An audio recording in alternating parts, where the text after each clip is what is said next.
Bonjour à tous. Aujourd'hui je vais vous parler d'un style de jeu particulier, le roll and write ou aussi le draft and write. Pour ceux qui ne connaissent pas, c'est très simple. Ce sont généralement des jeux avec des feuilles vierges à remplir. Pour les rolls ce sera avec des dés, pour les drafts ce sera avec des cartes.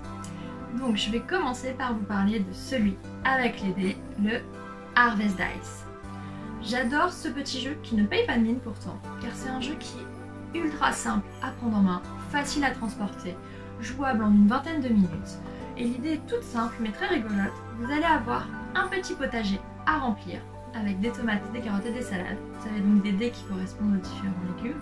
Et vous allez essayer de marquer des points bien sûr en réussissant à remplir au maximum votre potager, mais aussi en faisant attention à la valeur au marché des légumes qui va augmenter et essayer d'en avoir le plus à la fin de la partie. Donc voici Harvest Dice. Maintenant je vais vous parler de mon draft and write préféré, mais je ne peux pas encore vous le montrer. Je l'ai découvert à Cannes de cette année. Il devait arriver en boutique au mois de mars. Confinement oblige, il n'est pas là. Donc je vais seulement vous en parler et essayer de vous faire comprendre à quel point il est génial. Ce jeu s'appelle Cartographeur, cartographe sans doute en français, distribué par Intrafin. C'est un jeu donc de draft and write où on va, vous vous en doutez, cartographier une zone. On va avoir des objectifs répartis sur 4 saisons qui vont nous donner les manières de marquer des points de victoire à chaque saison. Et vous allez avoir des cartes qu'on va retourner qui vous donnent des formes un peu pièces de Tetris avec différents types de zones, village, rivière, champ, etc. Et c'est en fonction de ces placements-là que vous allez pouvoir marquer des points de victoire.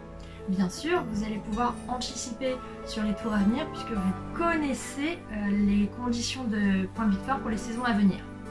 Je n'oublie pas ceux qui aiment le pourrissage, car dans ce jeu-là, il peut y avoir des attaques de monstres et du coup, vous allez devoir passer votre feuille à un voisin qui va venir vous dessiner des petits gobelins qui vont totalement vous pourrir votre carte. Il va falloir réussir à composer avec. Voilà, donc ce jeu, vous pouvez être sûr que vous le retrouverez en boutique dès la réouverture.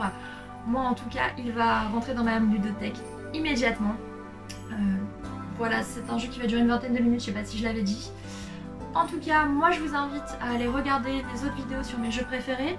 N'hésitez pas à partager, à laisser des commentaires, à dire ce que vous en pensez, à dire aussi quel est votre jeu préféré. N'hésitez pas à envoyer à notre partenaire Midibreak vos vidéos. C'est toujours sympa de voir un petit peu les avis de chacun. Je vous dis à très bientôt en tout cas pour les prochaines vidéos. À bientôt!